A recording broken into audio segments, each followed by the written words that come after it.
বন্ধন নিউজে আপনাদের স্বাগত। শুরু করছি আজকের খবরের এই অংশটি নিবেদন করছে চুঁচুড়া নবজীবন ফাউন্ডেশন। 24শে ডিসেম্বর ব্রিগেডের লক্ষ্য কণ্ঠে গীতা পাঠের প্রস্তুতি তুঙ্গে। সেদিন গীতা পাঠে যোগ দেবেন প্রধানমন্ত্রী নরেন্দ্র মোদী। প্রধানমন্ত্রী প্রোটোকল মেনেই হবে সেদিনের গীতা পাঠের আসর। মূল মঞ্চে সাধুদের সঙ্গে গীতা পাঠ করবেন প্রধানমন্ত্রী নরেন্দ্র মোদী। এদিন কলকাতা প্রেস ক্লাবে এক সাংবাদিক সম্মেলনে একথা জানালেন লক্ষ্য কণ্ঠে গীতা পাঠের অনুষ্ঠানের আয়োজক সংস্থা সাধু সংঘদের শীর্ষকর্তারা। সেদিন কবি কাজী নজরুল ইসলামের গানের মধ্য দিয়ে শুরু হবে গীতা পাঠের আসর। সর্বধর্ম সমন্বয়ের এক দৃষ্টান্ত হয়ে থাকবে 24শে ডিসেম্বর ব্রিগেডের লক্ষ্য কণ্ঠে গীতা পাঠের আসর। তবে রাজনীতির ছোঁয়া লেগেছে এই গীতা পাঠের আসরে। কেউ বা কারা এর নেপথ্যে বাধাদানের সৃষ্টি করছে বলে অভিমত দেশের প্রথম সারির সাধুদের। 10ই ডিসেম্বর টেট পরীক্ষা হওয়ার কথা ছিল, তা পিছিয়ে করা হয়েছে 24শে ডিসেম্বর।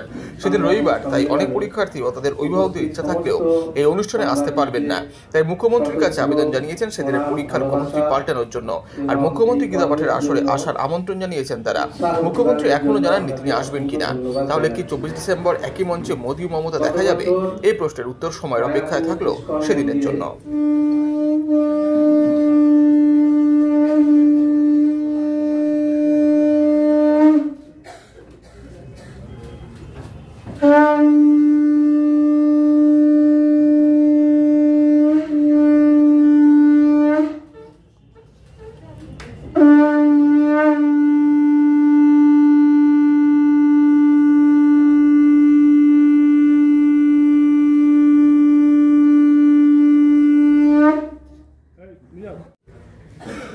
আমাদের সন্তদের দ্বারা পরিচালিত হয়ে 5000 কণ্ঠে গীতা পাঠ হয়েছিল এবং সেখানে প্রায় 6500-এর উপর মানুষ গীতা পাঠে অংশগ্রহণ করেছিলেন।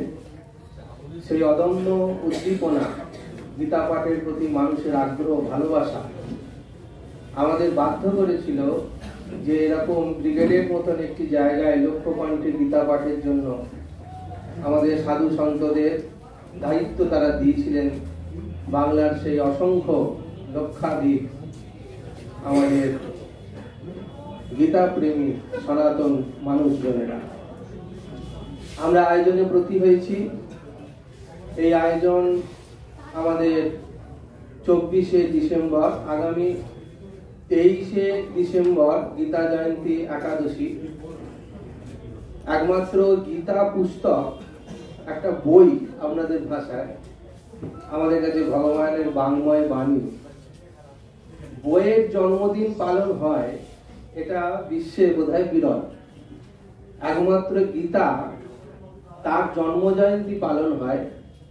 5000 বছরেরও পুরানো এই ভগবানের বাংময়, মাত্র 700টি শ্লোক তার মধ্যে রয়েছে।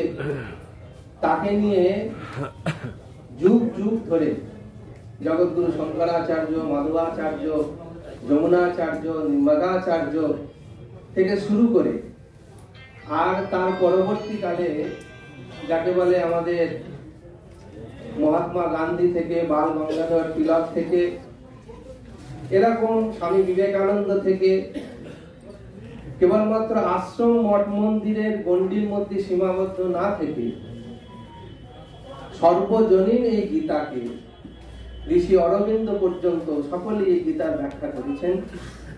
গীতার প্রয়োজনীয়তা, গীতার উপদেশ সর্বজনীন, সর্বকালের, সেই ধারাকে বজায় রেখে এবছর আমাদের গীতা জয়ন্তী পড়েছে, গীতার জন্ম জয়ন্তী পড়েছে 23শে ডিসেম্বর, মার্গশীর্ষ শুক্ল একাদশী গীতার জন্ম জয়ন্তী সনাতন ধর্মের রীতি অনুযায়ী। সেই উপলক্ষে আমরা গতবারও করেছিলাম সনাতনী মানুষ বাংলার একটা জাগরণ, এটাকে একটা অন্য জায়গায় না নিয়ে এটা একটা ওয়ার্ল্ড ওয়াইজ একটা রেকর্ড হতে চলেছে।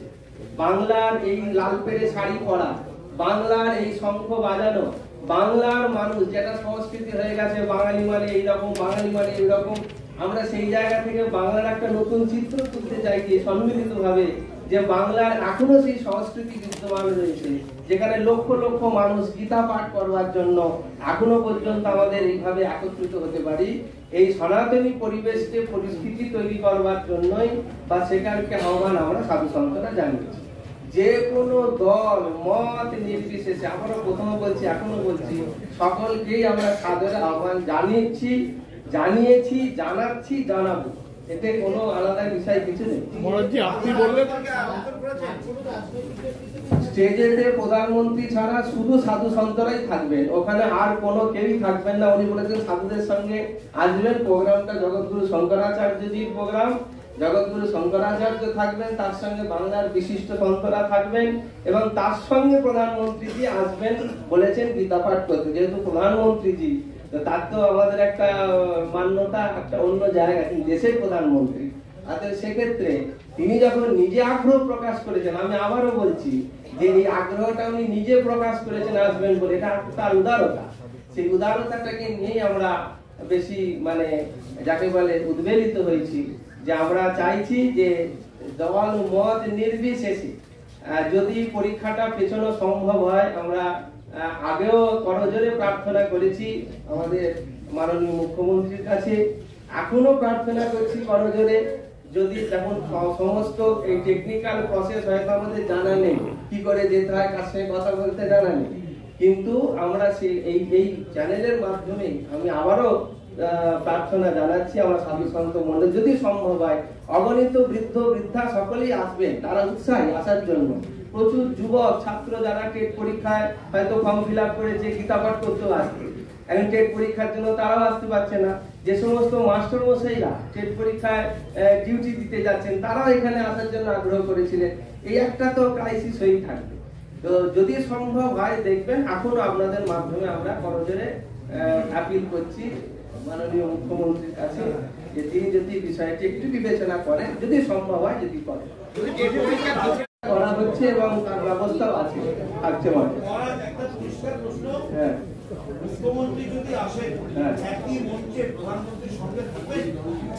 সেটা তার ব্যাপার, আমাদের ব্যবস্থা থাকবে।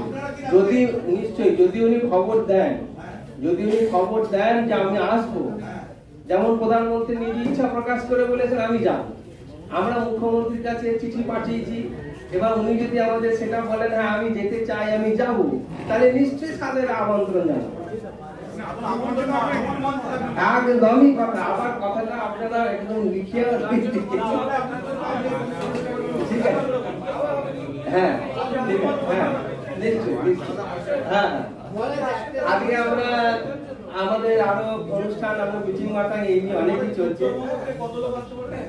উত্তরবঙ্গ থেকে কত লোক আসতে পারে সেটা তো হ্যাঁ আমাদের সেটা এই টেট পরীক্ষা বা এর জন্য একটুখানি জিনিসটা পিছিয়ে যাচ্ছে।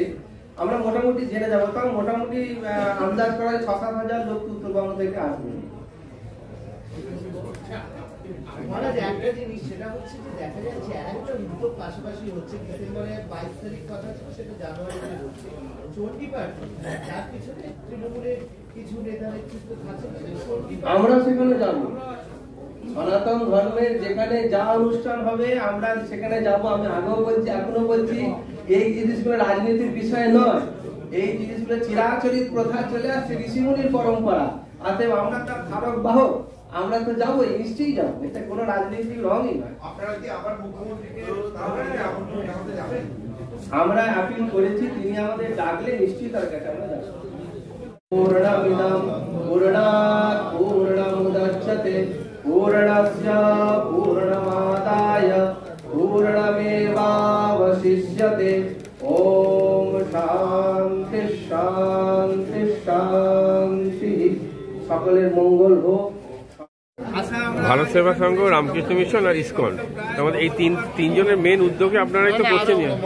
মহানামব্রত ব্রহ্মচারীর আছেন, গৌরীয় উদ্ধারণ মঠ আছে, এদের সঙ্গে বন্ধু গৌরব মহারাজ, উনি রিষ্টা প্রেম মন্দির। আমাদের তো সন্ন্যাসী সমাজের সাধু সমাজ পশ্চিমবঙ্গের বিভিন্ন বিভাজন আছে, তারা সবাই একত্রিত হয়েছে গীতাকে কেন্দ্র, এটা সব থেকে বড় কথা। সব ধর্মীয় সংগঠন প্রথম একবার দেখা গেল মঞ্চে একত্রিত। যেটা ভাগবতের ক্ষেত্রে হয়তো বৈষ্ণব পন্থীরাই কাজ করে, শ্রীমদ ভাগবত গীতা এমন একটি ধর্মগ্রন্থ সবাই মেনে নিচ্ছে। আপনার নাম হয়েছিল ইসকনে। হ্যাঁ, এবার এখানে কত লোকের একসঙ্গে টার্গেট করেছি, কিন্তু লোক ইতিমধ্যেই বেশি হয়ে যায়। আচ্ছা, আর বলছি যে মহিলারা যদি আসেন, মায়েরা আসবেন, সেক্ষেত্রে কি ব্যবস্থা থাকবে? সংকটে তাদের বসার ব্যবস্থা আছে। ধরুন আগের দিন যারা এলো তাদের কি থাকার ব্যবস্থা আছে? থাকার ব্যবস্থা আছে। আচ্ছা, মাদকাসক্ত যুবকদের জীবনের মূল স্রোতে ফিরিয়ে আনছে চুঁচুড়া নবজীবন ফাউন্ডেশন। আজ থেকে 7 বছর আগে পথ চলা শুরু হয়েছিল এই সংস্থার। হুগলি জেলা থেকে শুরু হয়েছিল নবজীবন ফাউন্ডেশনের কাজ। আজ গোটা উত্তর পূর্ব ভারতে ছড়িয়ে পড়েছে তার ব্যাপ্তি। জেলা ও রাজ্যের হাজার হাজার মাদকাসক্ত যুবকদের মানসিক ও শারীরিক চিকিৎসার মধ্যে দিয়ে সুস্থ জীবনের পথে ফিরিয়ে আনছে নবজীবন ফাউন্ডেশন। কী করে এই সংস্থাকে তিল তিল করে গড়ে তুলছেন বন্ধন নিউজ এর ক্যামেরার সামনে, সে কথা বললেন সংস্থার কর্ণধার চন্দন দাস। দেখি ওটার মধ্যে কি আছে, বা পাড়ার বড় দাদারা করছে, আমিও একটুখানি করি, ফিলিংসটা কি সেটা দেখতে যাই। এবং একটা সার্টেন টাইমের পর কি হয়, সেটা ফ্রিকোয়েন্সিটা তখন অনেক বেশি থাকে, গ্যাপ থাকে যখন শুরু করে। পরবর্তীকালে যখন নির্ভরশীল হয়ে পড়ে সেই একটা সাবস্টেন্সের উপর, তখন সেটা থেকে বেরোনোর জন্য সে নানা রকম চেষ্টা করে, কিন্তু তার ওয়ে আউটটা জানা নেই যে কোন রাস্তা দিয়ে গেলে নেশা থেকেও বিরত থেকে সুস্থ স্বাভাবিক জীবনযাপন করা যায়। তো আমি ভাবলাম যে শুধুমাত্র আমি সুস্থ স্বাভাবিক জীবনযাপন করলাম, আমার জীবনের সার্বিক উন্নতি হলো, বা আমার যেসব এম বা আমি জীবনে যে জিনিসগুলো করতে পারিনি সেগুলো আমি ফুলফিল করলাম, তাহলে তো শুধু আমার কথাই ভাবা হলো। তাহলে আমি এরকম কিছু কাজ করি যাতে আমার মতো আরও 5 জন আমার দ্বারা উপকৃত হয়। এবং একটা সার্টেন টাইমের পর যখন মানুষ চায় যে ফিরতে, অথচ তার কাছে রাস্তা থাকে না, তখন এই একটা WHO ওয়ার্ল্ড হেলথ অর্গানাইজেশন একটা প্রসিডিওর বার করেছে। গরম পানীয়র জন্য বিশ্বমানের flask, micro oven, mixer grinder, induction সহ আধুনিক রান্নাঘরের সামগ্রী উৎপাদন সারা বিশ্বে আলোড়ন সৃষ্টি করেছে বড়সিল। পাশাপাশি বিশ্বমানের সোলার গ্লাস, যা সোলার সিস্টেমের অন্যতম সামগ্রী তৈরি করে, সারা বিশ্বে নজির গড়েছে বড়সিল। দেশের বাজারে পাশাপাশি বিশ্ববাজারেও সব প্রতিযোগী কোম্পানিকে পিছনে ফেলে এগিয়ে চলেছে ভারতের বড়সিল। রাজস্থানের বড়সিল কারখানায় 1200 মহিলার কর্মসংস্থান হয়েছে। প্রতিদিন রাজস্থানের প্রত্যন্ত গ্রাম থেকে ওই মহিলাদের গাড়ি করে কারখানায় নিয়ে আসে কারখানা কর্তৃপক্ষ। তারা বড়সিলের বিশ্বমানের প্লেটের ডিজাইনে কাজ করে। দিনের শেষে তাদের গাড়ি করে বাড়ি ফিরিয়ে দেয় কারখানা কর্তৃপক্ষ। কর্মসংস্থানের এই বেনজির দৃষ্টান্তের জন্য বড়সিল কোম্পানিকে কুর্নিশ জানায় ভারতবাসী।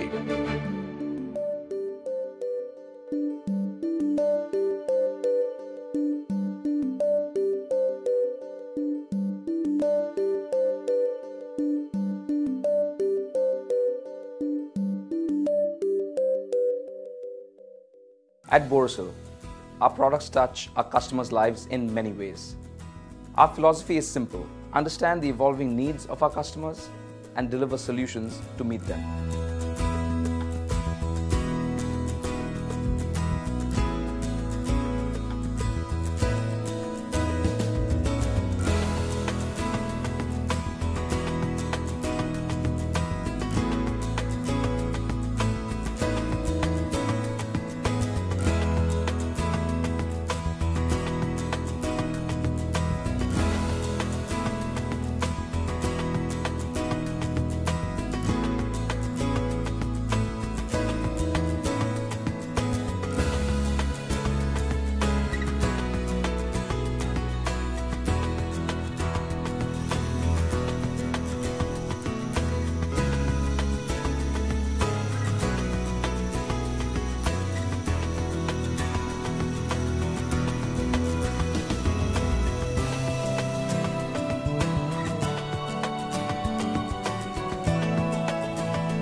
We look beyond business. We promote green energy as well as provide healthcare and education for the underprivileged. In fact, this has been our heritage at Borosil.